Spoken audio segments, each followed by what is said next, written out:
Good morning. Thanks for joining us here at Four Pastures Farm. It actually rained last night, so it's cooler this morning. Everything is nice and wet, including the garden. We've got some work to do in the garden today, so stick around with us. We're going to get some work done. Come on, y'all. Let's get it done.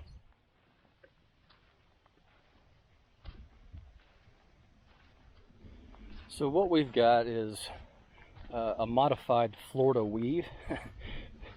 I tried the traditional Florida weave last year where you let the plants grow up and then you bring the twine in and loop around and go zigzag in and out from one plant to the next. And once some of these plants get big and bushy, it's almost impossible to do. It's like trying to herd cats. So what I've done is I've gone ahead and strung the twine from pole to pole here, and as the tomato plants get taller, I just feed them up through. And you can see here with this one, it's just barely tall enough to get through. And then as the next one here comes up, I'll actually just twist this a couple of times so that you get a good twist on that one, and that will hold that plant in place. And then I'll feed this one through, twist a few more times here after that one. Then once this one gets tall enough, it'll come through, and they'll all help hold each other in place. Some of these are, they're just getting too tall, getting too top heavy here. Certainly this one here needs another row of twine, and we're going to knock that out here in just a few minutes. But I've also got some tomato clips. Typically you don't go as far as I've gone from T-post to T-post, right? I've got 1, 2, 3 plants here. A lot of times you only go 2. 3 is stretching it, certainly 4 like I've got up here. And we've got 1, 2, 3, and the 4th one up here before I get to the outside fence. The weight on this top row here is going to get too much for the twine alone, so I may come in and put another post here in the middle at some point, but we're going to use the twine and the tomato clips to see if we can support these for as long as possible. And certainly, I've pruned these way down. We're at a single stem, maybe a double stem. If it sprouts low like this, I'll go with 2 stems. And when we planted these, we actually, certainly cut a hole through the landscape fabric and drilled a hole down with, a garden auger and a cordless drill.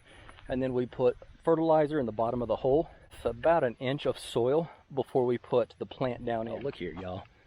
Look at this rascal. Not what I wanted to see. And you can see he's been doing some work. Dadgummit. Putting the fertilizer down and then putting dirt on top of it and then planting on top of the dirt actually helps keep the roots from getting burned from the nitrogen in the fertilizer. You can see this poor old lonely single stem sticking up here, missing some leaves, missing leaves all the way down. It looks like a deer has been in here and chewed on that. And I don't know if y'all seen it yet. This guy is the nemesis of tomato growers. Look here. You see it now? Look here. You bet. And he's a bit of a menacing looking fella. Let's see if I can get him off of here. Ooh, he does not want to let go.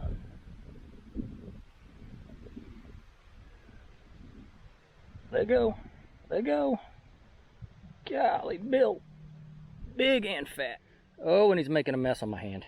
Alright, so what we've got is a box of 6,300 feet of twine from Irrigation Mart. Inside it's a big spool of twine, and we'll go down each pole here, wrap around each pole, get to the end, and we'll actually turn around and come back and wrap up.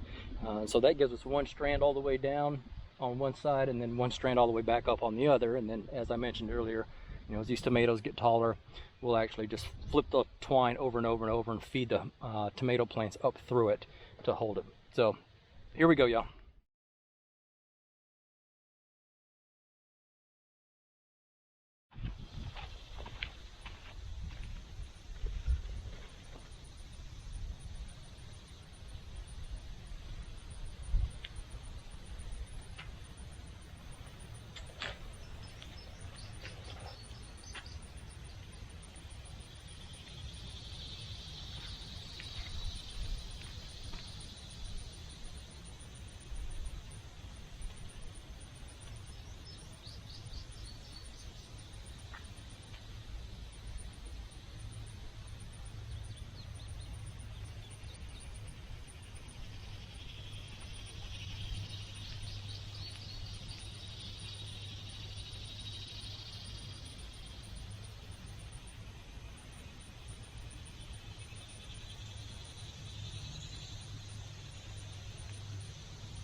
Alright, so y'all can see what I'm talking about here. Even with 2 strands of twine and the twist, it still is not doing very well. And my roots, unfortunately, are slightly exposed here. I had a raccoon that came and visited almost nightly, I guess for probably about 10 days straight, and dug the roots up around a lot of my plants.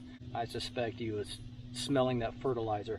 I guess it smells like something edible, although I can't imagine eating, you know, potash is essentially what it boils down to.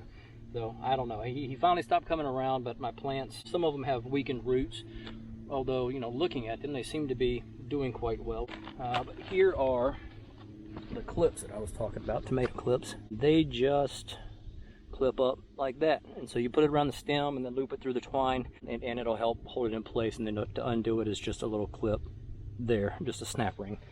So we're going to go through and do some of these here just to help make sure they stay in place. It's like trying to herd cats.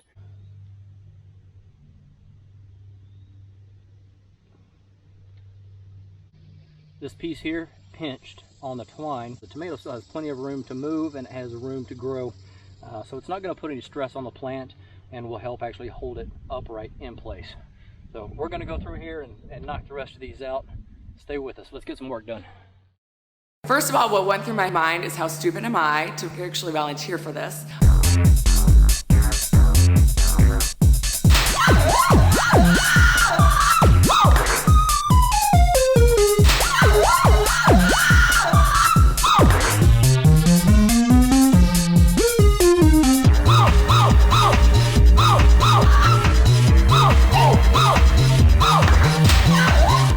It was unbelievably painful. All right. Tomatoes are done. In the words of Bob Ross, we've got happy little trees. It's like trying to herd cats. By doing it this way, you get the twine in ahead of the growth, and then as they grow up through, you just feed them up through. And that allows you to do a couple of things. Certainly it's going to stabilize the plant as it gets taller. Here's the other thing that allows you to do. Take a look here. If you look at this plant, you can see we've got 2 main stems. This one branches into 2. This one branches into 2. This one here technically is a sucker. I'm going to let it go for now. But by doing the twine and then weaving it up through, when you get up here, you've got in between each individual main stem or branch. But what it allows you to do is to intentionally space your vines out so that you have good airflow through there. In some cases where these grow towards each other, like you see here, you've got 2 on different stems and then sun leaves that are growing towards each other. You know, I'll come in and do what I call a deadhead, where I'll come in and maybe just snip here and snip here, you know, to keep these from growing into each other and kind of closing this off. With the lack of rain, we're certainly a long way from that being a problem. But I tell you what, these Brandywine tomatoes, I've never grown before. They are actually really easy to grow. They're very trainable, and they grow very symmetrically, which I like. It makes them easy to handle. You know, you've got a shoot and then 2, and everything is nicely spaced. Whereas the super sauce tomatoes that I've got, and if you haven't looked into a super sauce tomato, let me tell you what, these things are going to be gigantic. These tomato plants don't grow nearly as well and symmetrically, and they don't train nearly as well as the Brandywines. But as you can see, these things here, and you know, they kind of look like something you'd see on the back end of a bull, but these tomatoes are supposed to get upwards of £1 pound a piece. The super sauce tomato plants are surprisingly small, comparatively speaking, but you know, they're supposed to pack on the weight. Here's a couple that are looking really nice.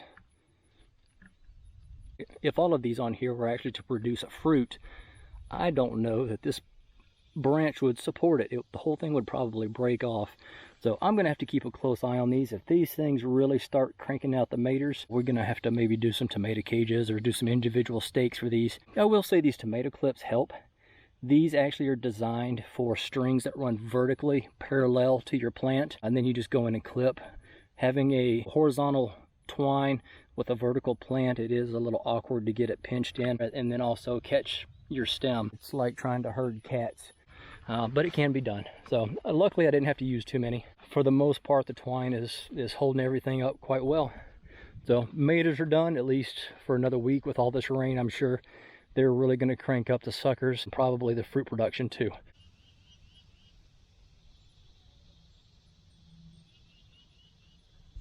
All right, y'all, we spent about 3 hours out here today working on the maters. Y'all just look yonder here at this view. Just look here at this yonder view.